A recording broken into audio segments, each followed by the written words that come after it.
전능의 하나님 아버지, 은혜를 감사드립니다.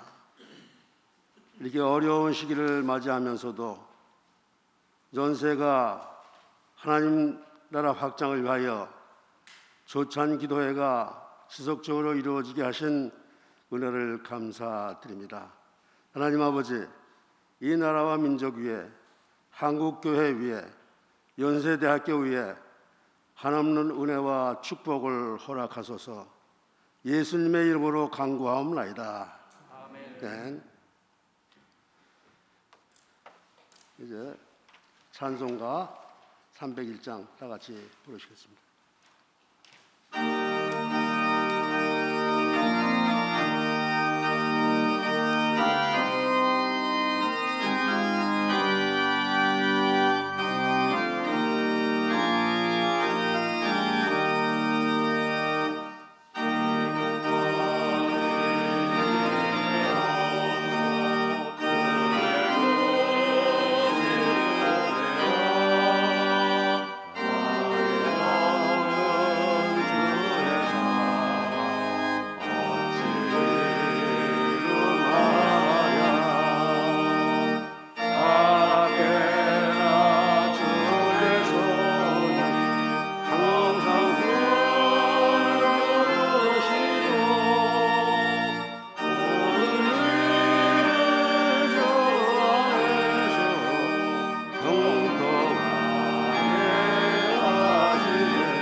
이 시간 기도는 연장회 수석부회장 되시는 김무원 장로님께서 해주시겠습니다.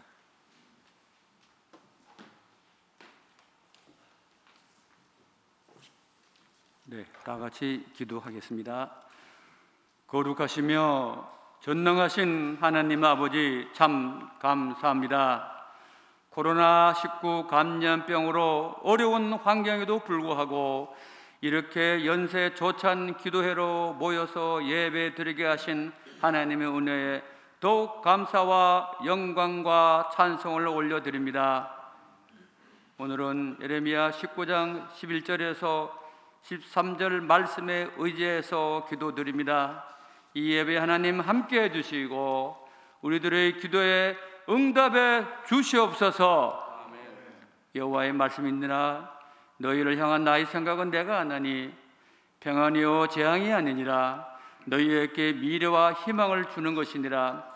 너희가 내게 와서 부르짖으며 내게 와서 기도하면 내가 너희들의 기도를 들을 것이요 너희가 온 마음으로 나를 구하면 나를 찾을 것이요 나를 만나리라. 하나님 아버지, 저희들 모두에게 평안을 주신다고 약속하여 주었으니 참 감사합니다. 우리를 괴롭게 하는 코로나 사태에서 하루빨리 벗어나게 하여 주옵시고 우리 민족에게 평안과 안정을 주실 줄 믿습니다.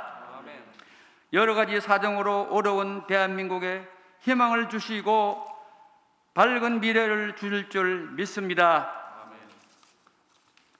반시장 경제 정책으로 집값 폭등, 소득 양극화와 같은 오만과 편견으로 진영을 나누는 포퓰리즘적 인기 영합 정치가 더 이상 지속될 수 없게 역사하여 주시옵소서. 하루빨리 한국의 모든 교회들이 원래의 모습대로 예배 드릴 수 있도록 도와주시옵소서. 예배를 어렵게 하는 악한 세력을 물리쳐 주시옵소서. 내년 대통령 선거에서는 하나님의 지혜로 온 나라와 온 국민을 사랑하고 국방을 튼튼히 하며 외교를 슬기롭게 잘할 수 있는 후보가 당선될 수 있도록 인도하여 주시옵소서. 연세에 조차한 기도회 회원 모두가 오늘날의 기도원이 되어 이 난국을 이겨나가는데 큰 역할을 할 수 있도록 도와주시옵소서. 오늘 말씀을 선포하는 이성희 목사님에게 성령의 두루마기를 입히셔 우리 모두에게 큰 감동이 되게 하소서. 이 예배를 준비하신 모든 분들을 기억하여 주시옵고 이 모든 말씀을 우리를 구원해 주신 예수님 이름으로 감사하며 기도드리옵나이다. 아멘.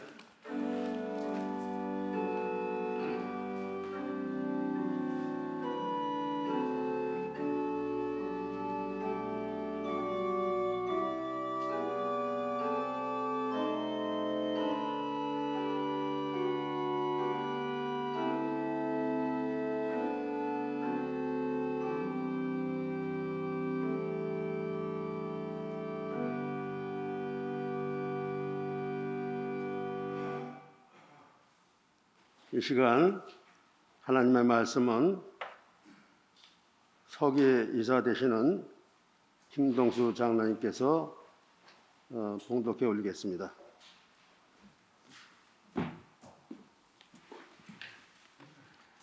성경 말씀은 고린도후서 4장 16절에서 18절까지 봉독하겠습니다. 그러므로 우리가 낙심하지 아니하노니 우리의 겉사람은 낡아지나 우리의 속사람은 날로 새로워지도다. 우리가 잠시 받는 환난에 경한 것이 지극히 크고 영원한 영광에 중한 것을 우리에게 이루게 함이니 우리가 주목하는 것은 보이는 것이 아니요 보이지 않는 것이니 보이는 것은 잠깐이요 보이지 않는 것은 영원함이니라. 이 시간 연장의 중창단 하나님께 올려드리는 찬양이 있겠습니다.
이 시간에는 교단 총회장을 지내시고 연동교회 원로 목사이신 이성희 목사님께서 보이는 것과 보이지 않는 것 제목으로 말씀 전해주실 때 은혜 많이 받으시기 바랍니다. 연세 조찬 기도회를 영상으로 참여하신 모든 분들에게 우리 하나님의 크신 은총으로 충만하시기를 기원합니다. 우리가 코로나19라고 하는 그 팬데믹 사태를 맞은 지가 벌써 2년 가까이 되어 갑니다. 팬데믹이라는 말 자체가 하나 세계적인 하나의 사건인데 세계화 시대를 맞이해서 우리가 느끼는 것은 정말 세계화는 우리에 가까이 와 있다 하는 것을 늘 느끼게 됩니다. 소위 말하는 그 코로나 바이러스라고 하는 것은 어느 지역적인 어느 나라의 어느 개인의 문제가 아니라 전 세계인의 문제이고 또 우리가 주변에서 항상 느끼고 또 지금도 우리가 체감하고 있는 것이 바로 코로나가 아닌가 하는 생각이 듭니다.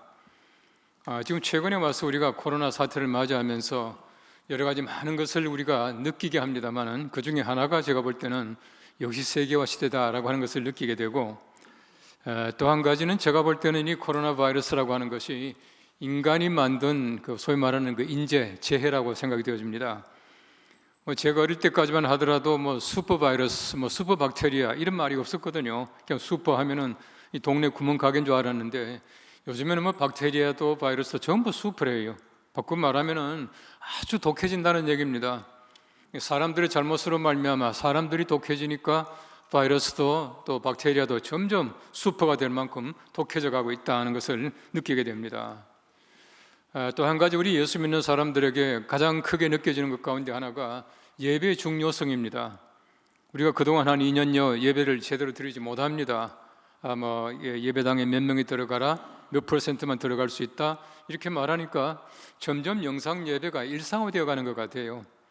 여러분, 영상 예배라고 하는 것은 특수한 상황입니다. 우리가 언젠가는 좀 이게 조용해지게 되면은 아마 조찬 기도도 마찬가지로 이곳에 와서 예배를 드리게 될 겁니다만은 사실은 어떤 면에서 볼 때 모든 것이 특수한 상황이 보편적인 상황이 되면은 안 된다는 것이에요.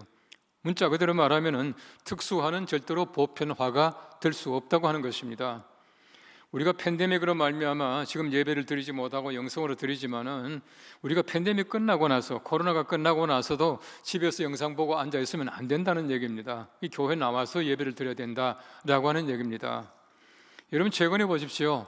예배가 제가 볼 때는 붕괴된 겁니다. 집에서 예배 드린다라고 하는 것은 어떤 면에서 볼 때 그냥 우리가 마음으로 위로받고 때우는 것이지 진정한 예배가 되지 못하지 않습니까? 그런 면에서 볼 때에 우리가 영상 예배라고 하는 바로 이 특수한 상황 때문에 예배가 저는 붕괴되었다 그렇게 보거든요. 여러분 잘 보십시오. 예배가 붕괴되게 되면 그리스도인들의 모든 삶이 붕괴가 돼요. 예배 제대로 못하면 전도합니까? 교제합니까? 성경 공부합니까? 어떤 것도 안 돼요. 바꿔 말하면 우리가 예배만 잘 드리게 되면 우리가 친교도 되고 또 이제 전도도 되고 성경 말씀 공부도 하고 다 되는데 그렇지 못하다라고 하는 것입니다. 그렇기 때문에 결국은 이 영상 예배라고 하는 것이 교회 침체를 가져올 수밖에 없다고 하는 것이에요. 제가 80년대 초반에 이제 유학을 가서 공부를 했습니다. 그때 한참 미국에서는 흔히 말하는 이 텔레비전 방송 설교가 유행이었습니다. 뭐 아시겠지만은 뭐 텔레 에반젤리스트 뭐 이런 말도 했지 않습니까? 그래서 제가 이제 신학교 가니까 심지어 미국 학교에서는 텔레비전 설교를 어떻게 하느냐 강의를 다 했습니다. 설교 시간이 되면은 뭐 메이크업 이렇게 하라, 인토네이션 이렇게 하라, 복장 이렇게 하라 뭐 다 했거든요. 근데 가만히 보면은 미국의 텔레비전 방송이 활성화된 다음부터 미국 장로교를 비롯해서 미국 교회가 반토막이 났습니다. 무슨 말이냐 하면은 집에서 앉아서 예배를 드리다가 그 다음에 예배를 안 드리다가 그 다음에 예수를 안 믿게 되는 것이에요. 우리도 마찬가지입니다. 언젠가는 우리가 이 코로나가 물러가게 되면 교회가 활성화되고 예배가 활성화되고 그렇게 돼야 우리 한국 교회가 살고 내 개인의 신앙이 산다고 하는 것을 꼭 잊지 말아야 한다는 것입니다. 여러분 최근에 보십시오. 또 한 가지는 비대면 하다 보니까 어떤 면에서 볼 때는 코로나를 멀리하는 것이 아니라 사람을 멀리하게 돼요. 이 비대면 그 자체가 비인격화와 비인간화를 촉진한다. 저는 그렇게 봅니다. 무슨 말이냐 하면은 사람 만나기를 싫어해요.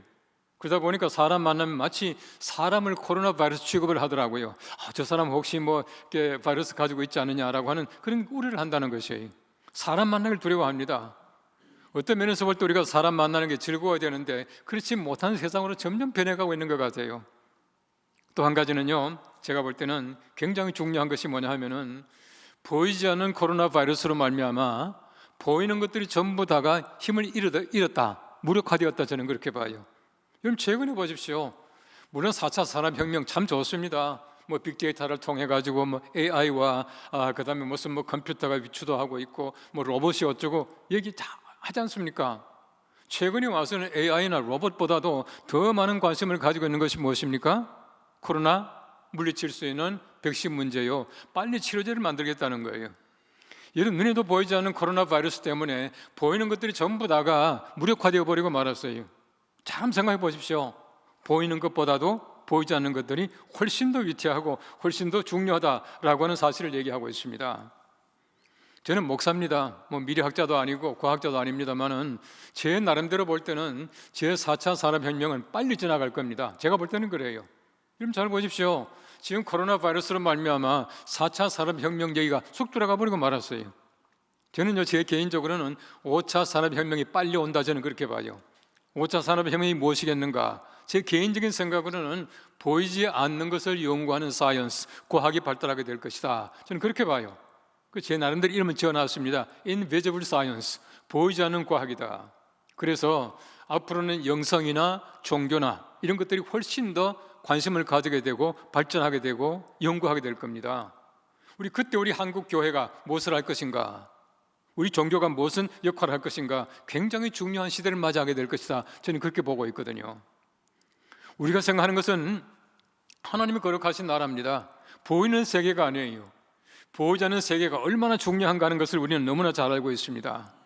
여러분 최근에 보십시오. 얼마나 과학이 발달했습니까? 최첨단 과학이 발달해서 한국도 최첨단 과학국 중에 하나가 되었거든요. 그런데 보십시오. 최첨단 과학 시대 때에 다시 활성화되고 다시 관심을 가지는 게 있습니다. 그게 뭡니까? 인문학이에요. 인문학입니다. 다시 철학을 강의하고 다시 문학을 강의하고 다시 예술을 얘기하고. 왜 그렇게 합니까? 아무리 위대한 빌딩을 지어놓고 아주 좋은 기계가 있다고 하더라도 사람들의 심성이 무너지게 되니까 아무것도 아니란 얘기예요. 바꾸어 말하면 자연과학만 가지고 높은 빌딩이나 좋은 기계만 가지고는 절대 인류가 행복해질 수가 없습니다. 그렇기 때문에 인문학을 다시금 관심을 가지고 들여다보는 것이에요. 보이지 않는 겁니다. 철학이 보입니까?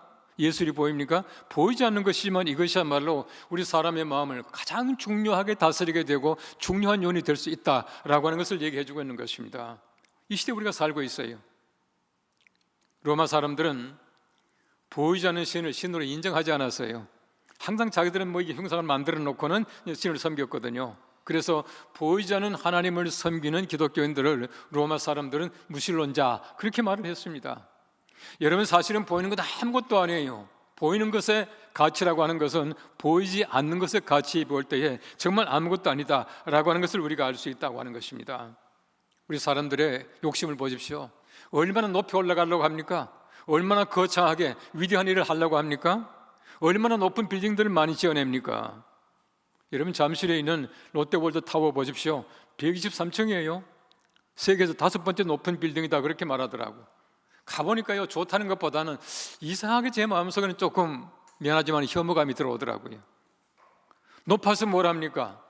여러분, 세계에서 제일 높다고 말하는 부르즈 칼리파, 두바이에 있는 빌딩, 이것도 언젠가는 또 1위라고 하는 자리를 뺏길 줄 몰라요. 사람들의 관심은 점점 높아지는 겁니다. 점점 거대하게 만들어가는 것이에요. 사람들의 눈에 볼 때에 엄청나게 위대한 사건들을 사람들이 점점 조작해 나가는 것입니다. 이게 과연 인류를 행복하게 할 수 있을 것인가? 절대 저는 그렇게 되지 못한다라고 하는 것이에요. 여러분, 잘 아시는 칼빈 선생은 보이는 교회와 보이지 않는 교회를 얘기했어요. 보이는 교회라고 하는 것은 보이지 않는 교회에 비해 볼 때에 참 교회가 아니에요. 보이는 교회라고 하는 건물이 아닙니다. 교회가 건물입니까? 흔히 신학적으로 말하면 교회라고 하는 것은 하나님의 백성 그렇게 말합니다. 내가 교회예요. 빌딩이 교회가 아니라 내가 교회란 말이에요. 아무리 아름다운 이 빌딩을 가지고 있다고 하더라도 이 속에 하나님의 참 신앙과 하나님의 사랑과 하나님께서 말씀하시는 정의가 없다면 교회가 아니잖아요. 제가 어느 책을 보니까 아마 많은 분들이 가보셨겠지만 영국 런던에 있는 그 웨스트민스터 사원이 얼마나 참 잘 지었습니까? 그 안에 들어가면은 아주 위대한 사람들의 그 이제 묘실이 다 이제 마련이 되어 있고요. 관광객들이 웨스트민스터 사원에 갔답니다. 안내하는 분이 아주 거창하게 얘기합니다. 몇 년도에 만들었고 몇 년도에 파괴되어 가지고 뭐 다시금 정축했고 어쩌고 하면서 쭉 얘기를 하면서 이분은 아무개고 이분은 아무개고 막 설명을 했습니다. 한참 설명을 듣고 있던 관광객이 그렇게 물었답니다. 웨스트민스터 사원이 이렇게 위대하고 좋은데 이 웨스트민스터 사원을 통해서 도대체 몇 명이나 구원받았습니까? 그렇게 말하니까 안내원이 말을 못하다는 거예요.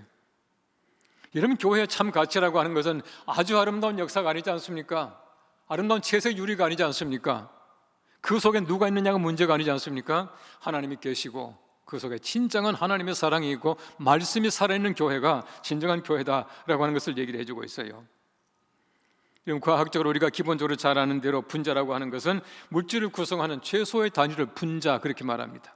원자라고 하는 것은 물질을 구성하는 기본 입자를 원자라 그렇게 말을 해요.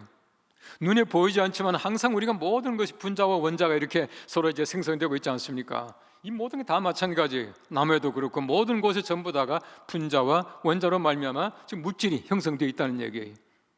여러분, 지금 분자와 원자가 보입니까? 보고 있습니까? 보이지 않잖아요.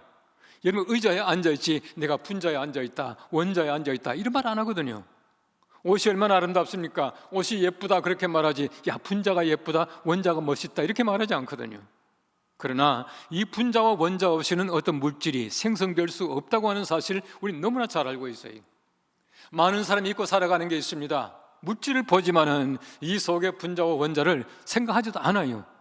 매일 그걸 생각한다면은 미안하지만 정신이 이상한 사람들이. 우린 보이지 않지만 중요한 것들이 얼마나 많은지 모릅니다. 이 코로나 시대 보이지 않는 바이러스로 말미암아 인류가 혼돈 속에 살아가는 이때에 우리가 하나님께서 내게 주시는 귀한 지혜를 가지고 보이지 않는 것을 발견하고 보이지 않는 것의 가치를 다시금 우리 마음속에 새길 수 있는 그 지혜가 우리 모두에게 있기를 간절히 바랍니다. 오늘 성경 말씀을 잘 보십시오. 우리가 주목하는 것은 보이는 것이 아닙니다 라고 말하고 있습니다. 오늘 4장 18절 말씀 말합니다. 우리가 주목하는 것은 보이는 것이 아니요 보이지 않는 것이니 보이는 것은 잠깐이요 보이지 않는 것은 영원함이니라 그렇게 말씀을 하고 있어요. 우리 관심이 무엇입니까? 바로 이것은 육과 영을 대조하고 있는 것이에요. 우리 사람들의 육체 관심을 가집니다. 좋아야 합니다. 건강해야 합니다. 아름다우면 좋아요. 그러나 더 중요한 것이 무엇이겠습니까?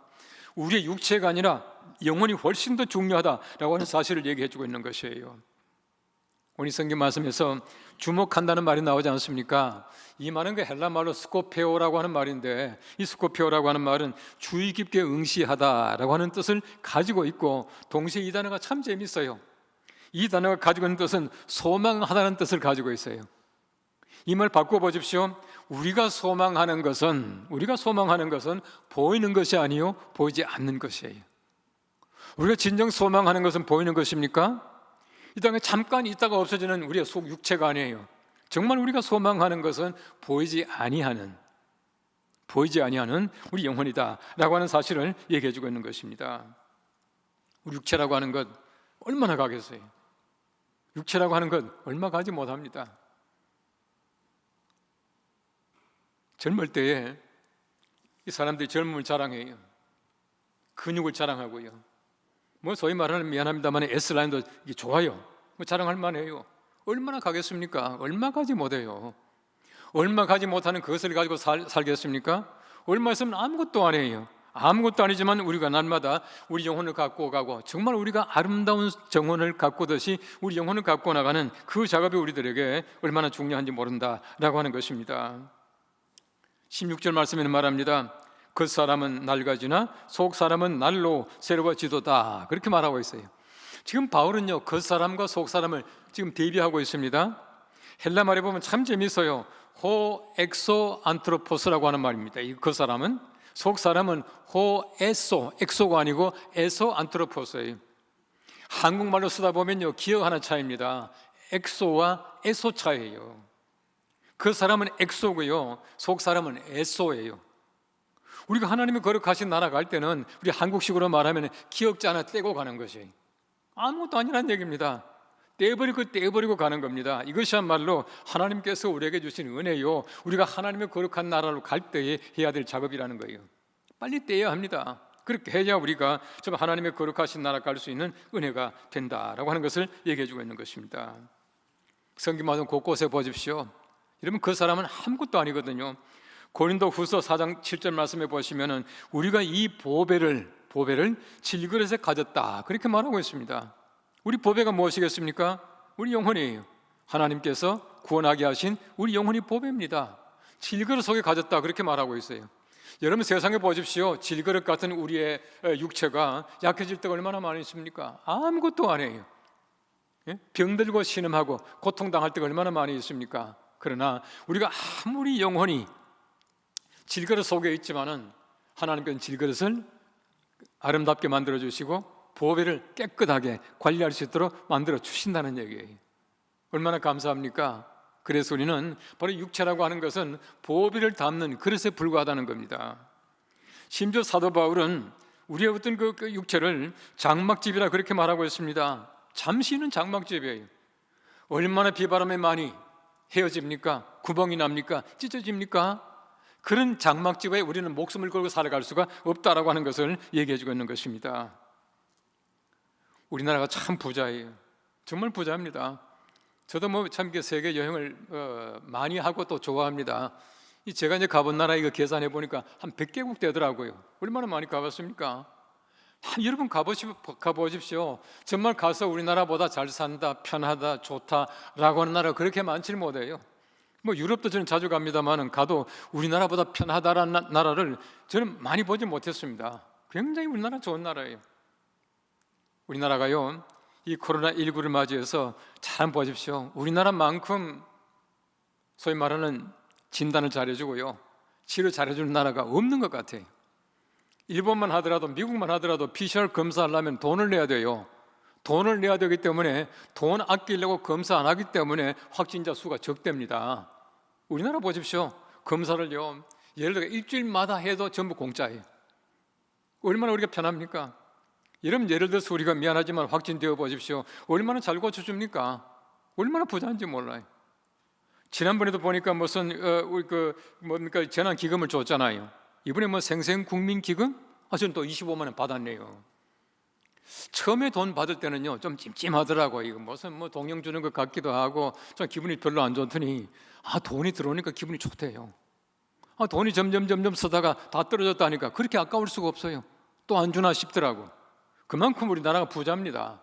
근데 보세요, 우리나라가 지금부터 한 40년, 50년 전만 하더라도 우리가 잘 살 수 있다. 늘 그걸 외쳤지 않습니까? 이런 국가 경제를 갖다 우리 신장하기 위해서 얼마나 많이 애썼습니까? 부자 될 수 있다 얼마나 많이 외쳤습니까? 이제는요 우리가 잘 살게 되니까 뭘 합니까? 여러분 텔레비전 보십시오. 여러분 건강과 다이어트와 장수와 이런 문제가 얼마나 많이 나오는지 몰라요. 지금 우리의 관심이 무엇입니까? 어떻게 하면 좀 더 젊어 보일까? 어떻게 하면 건강할까? 오래 살까? 이거 아닙니까? 정말 우리의 관심이라고 하는 것이 육체에 대한 관심이 너무 많은 것 같아요. 제가 볼 때는 관심 가지지 말라는 얘기 절대 아닙니다. 육체 건강해야 해요. 그러나 우리의 영혼보다도 육체에 대해서 너무 지나치게 관심을 가지고 있지 않나는 그런 우리가 있다는 것이에요. 물론 건강하면 좋죠. 우리의 관심이라고 하는 것이 점점 너무 현실적으로 돌아간다는 생각이 들어요. 제가 아주 오래전입니다. 멕시코에 과나후아토라고 하는 도시가 있어요. 그 도시가 굉장히 건조한 도시인데요. 그 도시에 가면은 소위 미라 박물관이 있습니다. 미라 박물관 가보자 해서 가봤거든요. 가보니까 한 209 정도의 미라 시체들이 쭉 진열이 되어 있어요. 무슨 몇 개 임신하고 세상을 떠나서 이제 그런 부인도 있고요. 또 아기들도 있고요. 심지어 태아도 있고요. 근데 그 중에 제 눈길을 끈 거는 어떤 남자의 시신이었습니다. 아주 옷이 멋있어요. 한번 귀족인 것 같아요. 옷이 너무너무 멋있어요. 아주 머리도 아주 멋있게 했고요. 근데 보니까요, 건조하니까 아주 사람 시체 수분이 쫙 빠져나가고 쪼리쪼리 했는데 너무너무 보기 싫어요. 옷은 그대로 있어요. 근데 그 사람이요, 아주 멋진 구두를 신었더라고요. 구두는 멀쩡해요. 왜냐면 사람이 죽고 나니까 가죽 구두보다도 못한 게 우리 사람의 시체예요. 우리 몸이에요. 정말 우리 거기에 목숨을 걸겠느냐라고 하는 겁니다. 죽고 나니까 아무것도 안 해요. 우리 사람이 몸이라고 하는 것은 정말 죽고 나면 아무것도 안 해요. 여기에 우리는 절대로 우리가 목숨을 걸고 살아갈 수가 없다라고 하는 것입니다. 어떤 분이 참 재미있는 얘기를 했습니다. 우리 사람의 외면이라고 하는 것은 장점이요 단점이 뭐냐면 보인다는 것이다. 우리 사람들의 내면의 장점이요 단점이 무엇이냐? 보이지 않는 것이다. 그렇게 말을 했어요. 이런 보십시오. 보이지 않는 것, 여기에 바로 우리의 관심이 있고 여기에 가치가 있다라고 하는 사실을 우리가 알아야 한다는 것입니다. 우리가 육체에 관심을 가지지 말자는 얘기 아닙니다. 더 중요한 우리 내면, 우리 어떤 심성, 우리 영혼, 우리의 마음에 더 많은 관심을 가지고 보이지 않는 것의 가치를 다시 깨달을 수 있는 이 코로나 시대 지혜가 되기를 간절히 바랍니다. 오늘 성경 말씀 두 번째는 말합니다. 우리가 주목하는 것은 보이지 않는 것입니다 라고 말하고 있습니다. 오늘 성경 18절 말씀이 이렇게 말합니다. 우리가 주목하는 것은 보이는 것이 아니요 보이지 않는 것이니 보이는 것은 잠깐이요 보이지 않는 것은 영원함이라 라고 말하고 있습니다. 우리가 주의 깊게 보는 것, 소망하는 것이 무엇입니까? 보이지 않는 것이에요. 보이는 것보다 보이지 않는 것에 대해서 더 많은 관심을 가져야 한다라고 말하고 있는 것입니다. 믿음장이라고 말하는 히브리서 11장 말씀을 보십시오.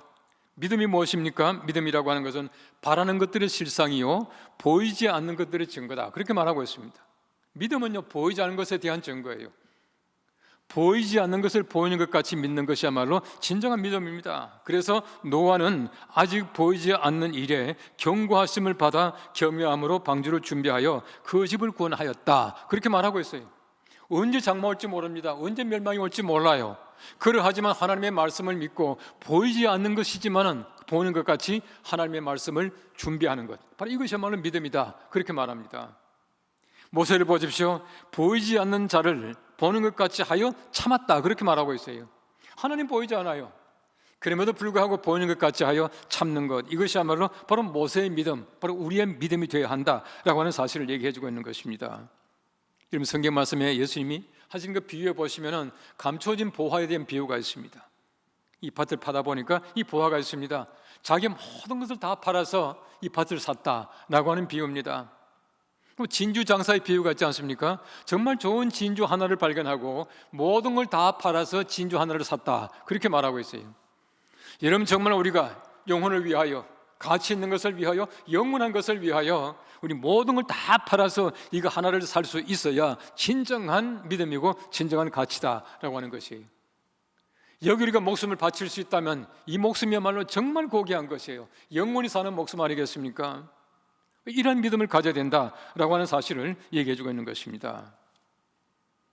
이사야서 53장 말씀은 예수님께서 이 땅에 오시기 전에 우리 소위 말하는 메시아 예언장이다 그렇게 말합니다. 2절 말씀 이렇게 말합니다. 예수님에 대한 얘기죠. 그는 주 앞에서 자라나기를 연한 순 같고 마른 땅에서 나온 뿌리 같아서 고운 모양도 없고 풍채도 없은즉 우리가 보기에 흠모할 만한 아름다운 것이 없도다. 여러분, 예수님 이 땅에 오시기 전에 예수님 말하기를 아름답지 못하대요. 고운 풍채가 아니래요. 여러분, 정말 우리가 세상에서 육체가 중요하다면, 정말 중요하다면 예수님께서 이 땅에 미남으로 오셨을 거예요. 그렇지 않겠습니까? 근데 예수님께서는 미남이란 말이 없어요. 어떤 면에서 볼 때 예수님은 추남은 아니었겠지만은 그냥 그런 인물이 아니었겠습니까? 여러분, 예수님 그려놓은 거 보면 너무 예쁘게 그려놓은 것 같아요. 그것도 오똑한 서양 사람으로 그려놓는데 아니에요. 제가 볼 때는 아니에요. 아주 머리도 노란 긴 머리로 그려놓는데 제가 볼 때는 좀 아닌 것 같아요. 어쨌든 보십시오. 성경 말씀은 예수님께서 고운 모양이 아니라고 말씀해요. 가급적이면 고운 모양 좋지 않겠습니까? 그런데 아니었었어요. 왜 그랬습니까? 그게 중요한 게 아니다라고 하는 것이에요. 이런 성경 말씀에 보시면 사울과 다윗을 비교한 말씀들이 많이 있어요. 이 사울에 대해서는 사무엘상 9장 2절 말씀에는 기스에게 아들이 있으니 그의 이름은 사울이요 준수한 소년이라 이스라엘 자손 중에 그보다 더 준수한 자가 없고 키는 모든 백성보다 어깨 위만큼 더 컸더라 그렇게 말하고 있거든요. 사울 보십시오. 얼마나 키가 큰 사람이었습니까? 다른 사람보다 어깨 위가 더 컸어요. 아주 얼짱이었던 것 같아요. 몸짱이었던 것 같아요. 그런데 보십시오. 이 사울이라고 하는 사람이 어떻게 되었습니까? 하나님 멀리하다가 멸망당한 사람이에요. 성경 말씀 말합니다. 사울이 범죄한 것은 여호와께 범죄했기 때문이라. 하나님은 그를 버리셨어요. 신접한 자에게 묻기를 청하고 하나님께 묻지 아니함으로 하나님께서 여호와께서 그의 위를 이새의 아들 다윗에게 돌리셨다 이렇게 말하고 있거든요. 여러분, 성경 말씀 보십시오. 다윗이 멋있다는 말이 나옵니까? 키가 컸다는 말이 나옵니까?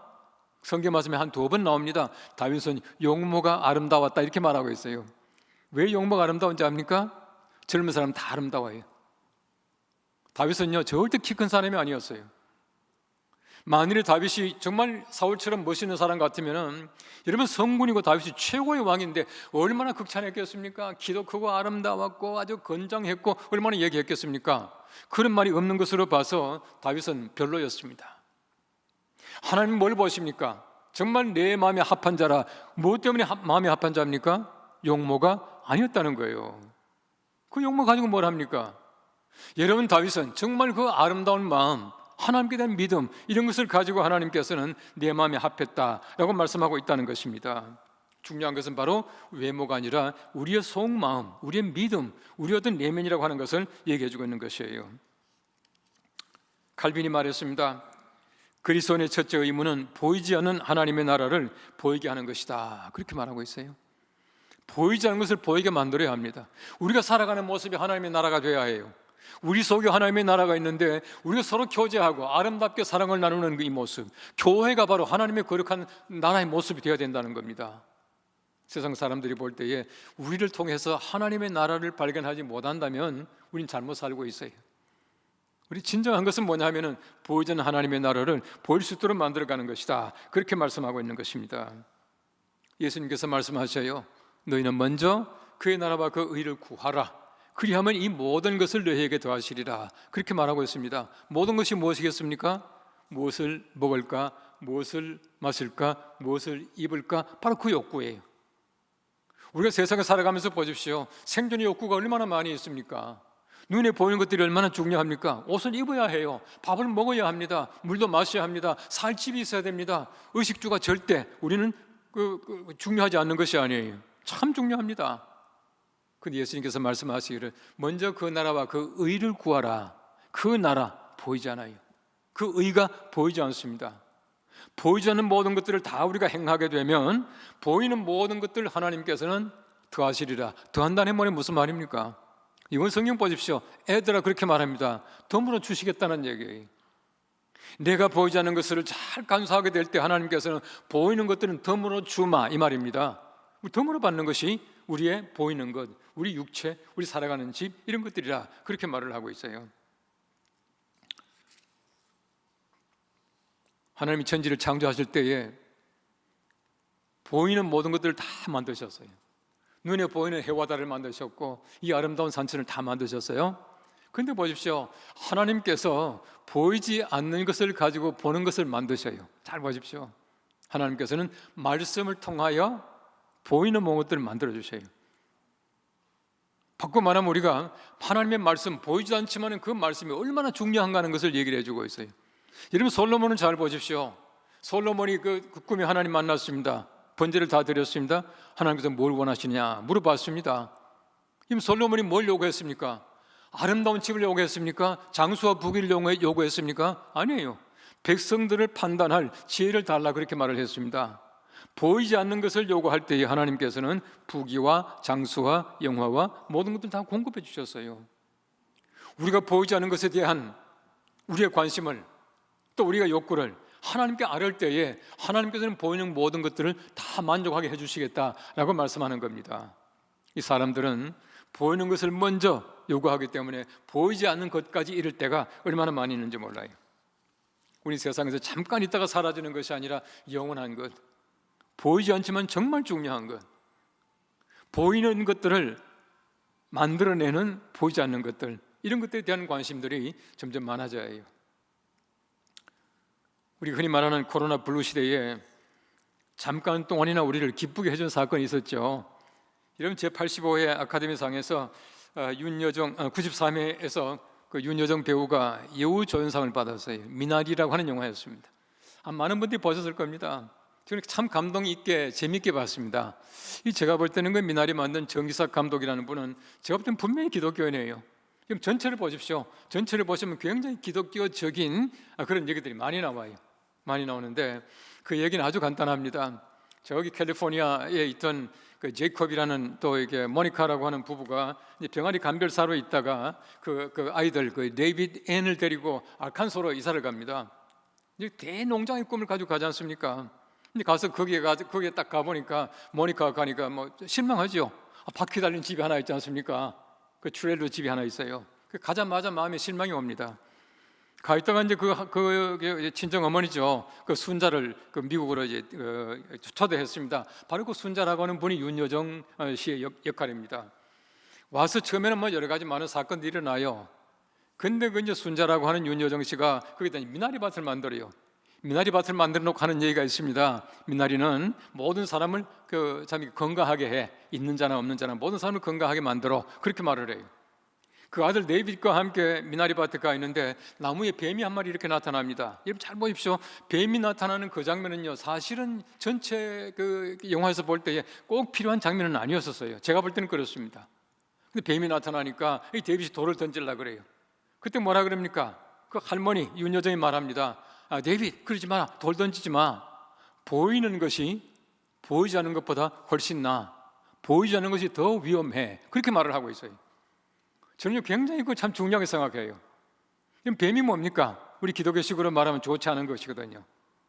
그런데 우리가 때때로는 보면은 보이지 않는 것보다도 보이는 것에 대한 관심을 많이 가지고 있는데 뱀이 숨어버리면은 오히려 더 위험해. 그렇게 말하고 있어요. 보이는 게 차라리 나은 겁니다. 이제 시간이 다 흘러가지고 이제 쓰레기를 태우다가 그 순자가 집을 홀랑 다 태워 먹어버렸어요. 아주 폐허가 되어버리고 말았습니다. 알칸소에는 대농장 꿈을 가지고 갔지만 집도 다 타고 이제 없어졌어요. 그 마지막에 보십시오. 마지막에 허탈한 마음이죠.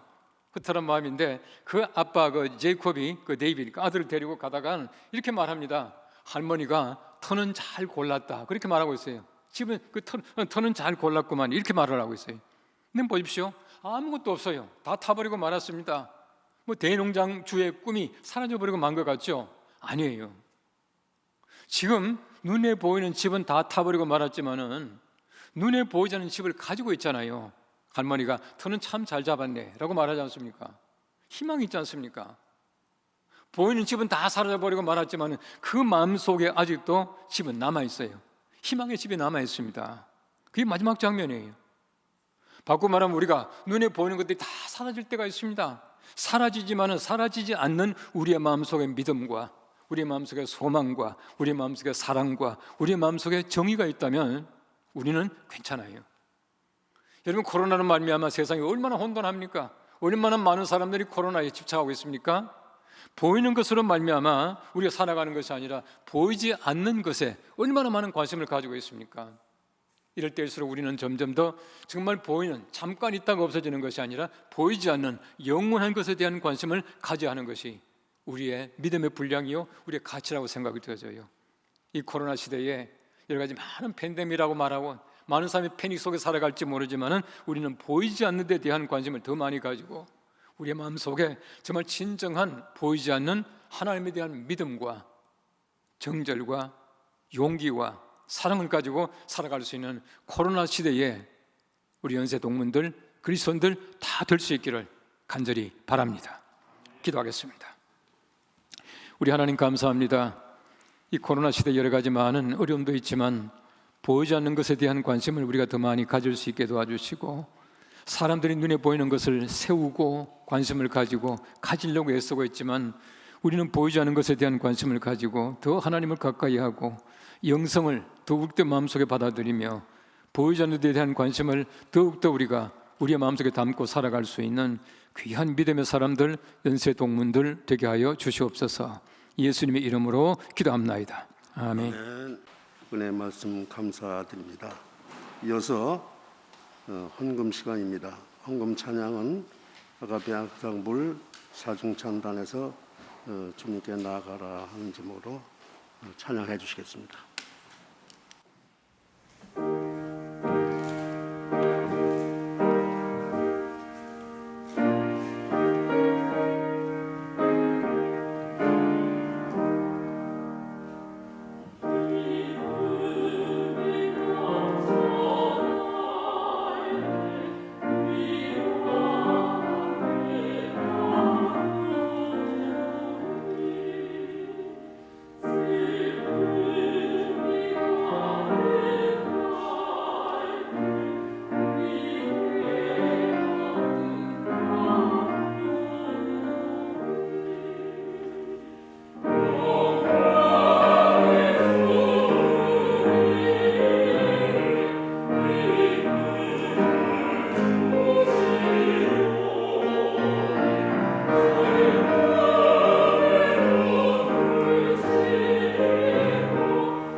정병규 회계장로님께서 헌금 기도해 주시겠습니다.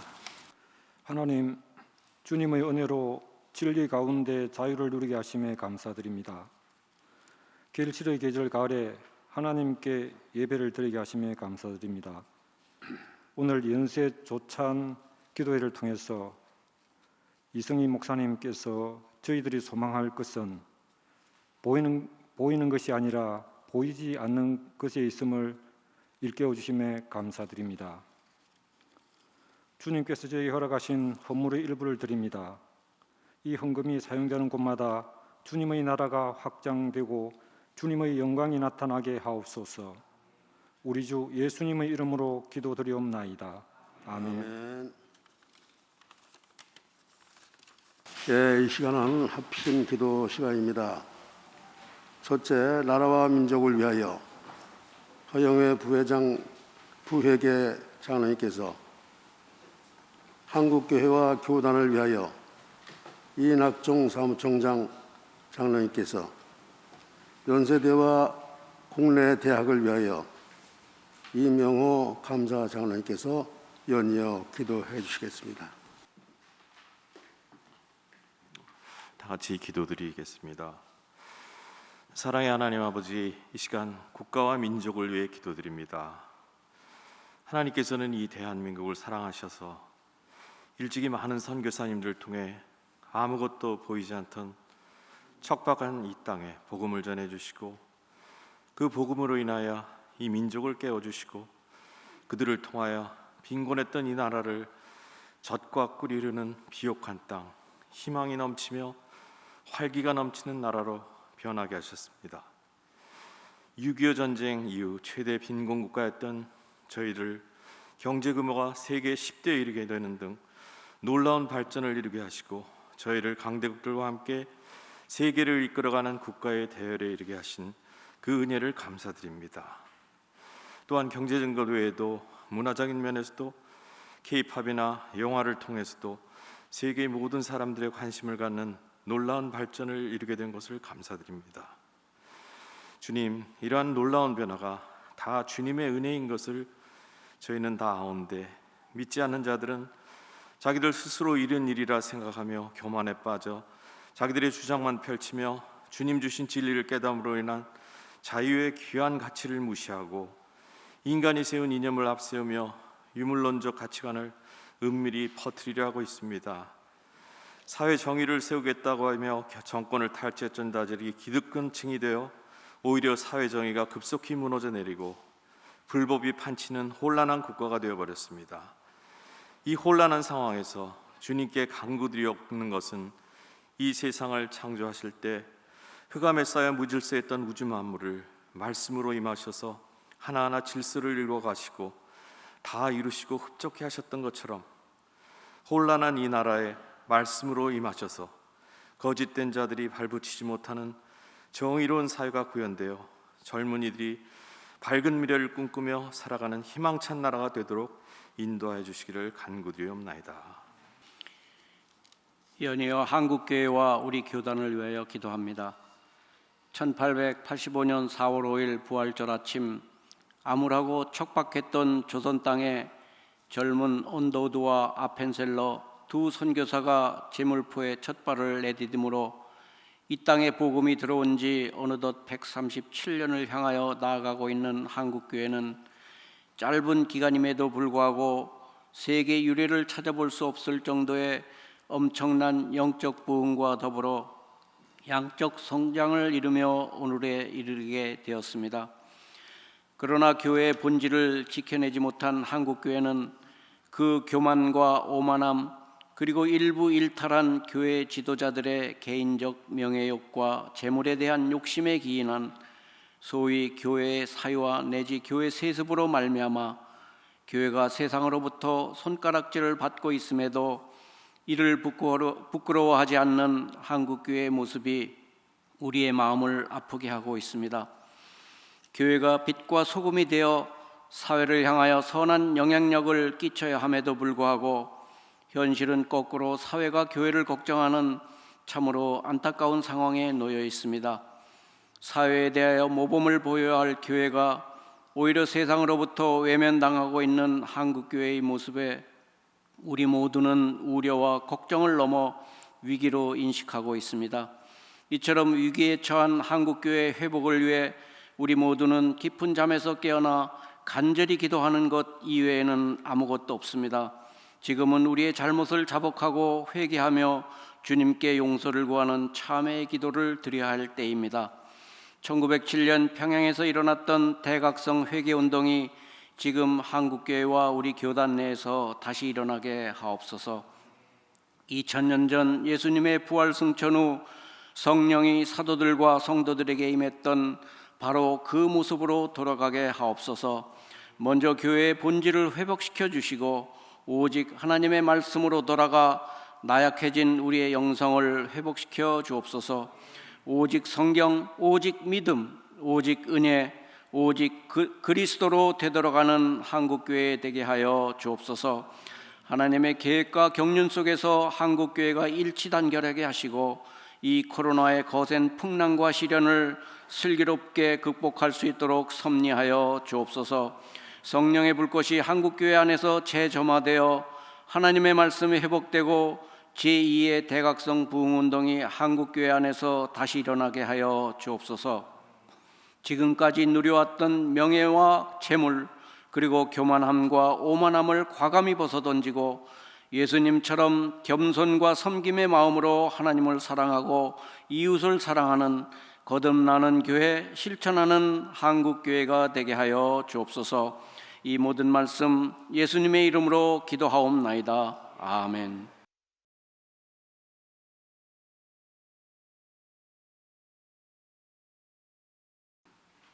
이 민족의 역사를 주관하시는 여호와 하나님 아버지, 이 시간 연세대학교와 국내 대학을 위하여 기도드리옵니다. 136년 전 언더우드와 하펜살러 선교사님을 통하여 이 땅의 기독교 복음의 시작과 함께 연세대학교를 창립케 하시고 오늘에 이르기까지 세계적인 대학으로 성장하고 발전할 수 있도록 축복해 주신 하나님 아버지께 감사와 찬송과 영광을 올려드리옵니다. 사랑의 하나님 아버지, 연세대학교를 오직 하나님의 진리와 자유가 넘치는 세계적인 명문 기독교 대학으로 발전할 수 있도록 축복해 주시옵고 영원토록 하나님의 장중에 붙들어 주시고 눈동자와 같이 지켜 주시옵소서. 소승환 총장님께 하늘의 지혜와 명철을 더하여 주시사 대학의 성공적인 경영을 위해 온 마음과 뜻과 정성을 모아드리는 간절한 기도를 응답하여 주시옵소서. 총장님을 보좌하는 모든 교무위원들과 교직원들의 섬김의 헌신을 축복해 주시옵소서. 내게 능력 주시는 자 안에서 내가 모든 것을 할 수 있느니라. 바울 사도의 신앙 고백처럼 우리에게 필요한 지혜와 능력을 만군의 여호와 하나님께 간구하는 믿음을 더하여 주시옵소서. 대학 발전에 필요한 재정 지원을 위해 학교 법인의 허동수 이사장님을 비롯한 임직원들이 추진하고 있는 여러 가지 사업에 축복해 주셔서 아름다운 열매를 맺게 하여 주시옵소서. 지난 2년 동안 전 세계적으로 유행하고 있는 코로나19 전염병으로 인하여 전국의 모든 대학의 교육과정이 비대면 수업으로 여러 가지 어려움을 겪고 있습니다. 더욱이 대학 진학을 위한 학령 인구의 절대적인 부족으로 인하여 전국의 많은 대학들이 입학 정원을 채우지 못하고 있습니다.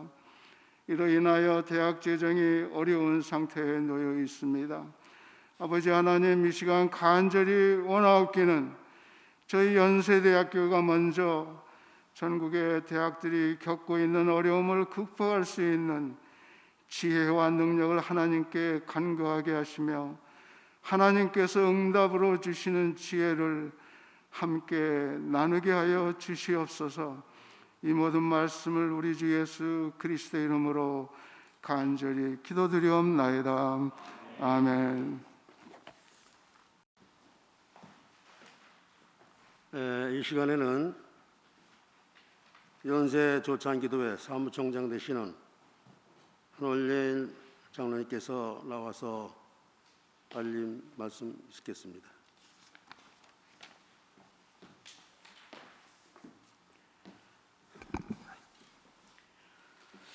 코로나가 속히 종식되어 우리 연세가족 전체가 한자리에 모여 함께 예배드린 날이 오기를 간절히 소망하면서 오늘은 양옆과 앞뒤에 계신 분들과 무너진 일상이 회복되기를 바랍니다. 이렇게 한번 인사를 나누시면 좋겠습니다. 인사 나누실까요? 네, 감사합니다. 제175회 연세조창기도회는 연세동문 장로회에서 주관해 주셨습니다. 오늘 예배 실황은 영상 촬영하여 11월 4일 목요일 오전 6시에 연세대학교 교목실 유튜브에 올려서 모든 연세가족들이 함께 예배에 참여할 수 있도록 하겠습니다. 또한 말씀과 기도는 사진과 함께 편집하여 예전과 같이 이메일로 개별 발송해 드리겠습니다. 오늘 귀한 말씀을 전해주시고 축도를 해주실 이성희 목사님, 그리고 아름다운 찬양, 또 여러 가지 기도 등 순서를 맡아주신 모든 분들께 진심으로 감사드립니다. 연세동문 장로회 유옥이 회장님, 그리고 연세조창기도회 서은경 부회장님께서 조창기도회 장학금으로 각각 100만 원을, 연세기도 학부모에서 20만 원을 기부해 주셨습니다. 감사합니다. 12월 제176회 연세조창기도회는 음악대학 동창회에서 주관하여 드릴 예정입니다. 자질이 없이 예배드릴 수 있도록 기도해 주시면 감사하겠고요. 오늘 본교에 주차하신 분들은 연세조창기도회 순서지를 제시하시면 출차가 가능하고, 의료원은 주차정상기에 진료번호를 입력하시면 마찬가지로 4시간이 무료 주차가 가능하겠습니다. 저 입구에 제가 이렇게 연세조창기도회 20년사를 비치해 놨습니다. 이제 한 권씩 가져가셔서 조창기도회를 이해하시고 앞으로 조창기도회가 더욱더 발전할 수 있도록 기도해 주시면 감사하겠고요. 창관 회보를 제가 넉넉히 못 가져왔는데 이미 한 6만여 연세가족들께 이메일과 카톡을 통해서 다 보내드렸지만은 인쇄는 많이 못해서 오늘 이낙종 사무총장님께 몇 부를 전해드렸습니다. 필요하신 분들 공유하시면 감사하겠고요. 예배가 끝난 다음에 우리 연장의 임회원 여러분들이 단체로 이성희 목사님과 이효종 회장님을 함께 기념사진을 찍도록 하겠습니다. 연세 신앙을 반석 위에 올려놓기 위해서 앞장서서 수고하시는 분들을 제가 몇 번 소개하고 알림 순서를 마치겠습니다. 우리 재단 이사로 너무 큰 수고를 하고 계신데 우리 이성희 목사님 큰 박수로 여러분 환영해 주시면 감사하겠습니다. 우리 연세 조창 기도회를 위해서 물심양면으로 헌신 봉사하고 계신 이효종 회장님 같이 해주셨습니다. 여러분 큰 박수로 환영해 주시면 감사합니다. 오늘 예배를 주관해 주신 연장의 유옥이 회장님 큰 박수로 격려해 주시면 감사하겠습니다. 직전 회장이시죠? 김장원 장로님 함께 해주셨는데 건강을 위해서 큰 박수 부탁드립니다. 다음 달에 또 반가운 모습으로 뵙도록 하겠습니다. 감사합니다.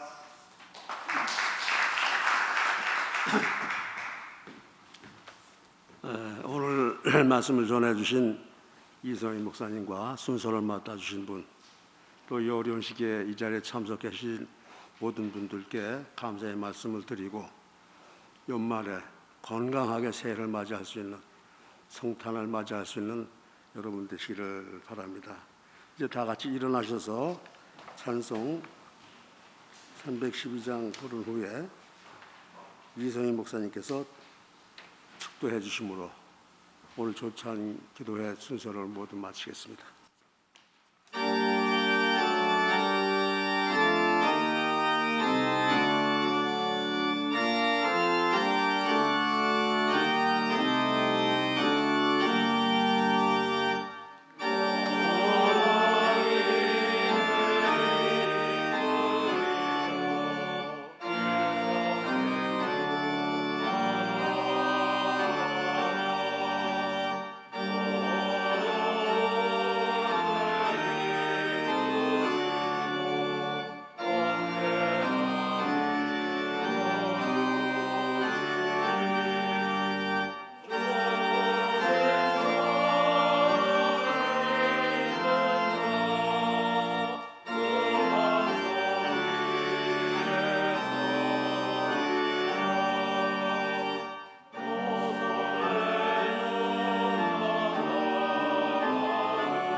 주 예수 그리스도의 은혜와 하나님의 사랑과 성령님의 감동하시며 교통하심이 코로나19 시대를 맞이하여 보이지 않는 것에 대한 관심을 가지고 더욱더 영성으로 믿음으로 하나님께 가까이 살기를 간절하게 소망하는 이 자리에 참여한 모든 주의 성도들 머리 위에와 우리 연세대학교 모든 동문들과 우리 하나님이 세우신 연세대학교와 또 이 민족 우리 모든 한국 교회 위에 영원토록 함께 하옵시기를 간절히 축원하옵나이다. 아멘.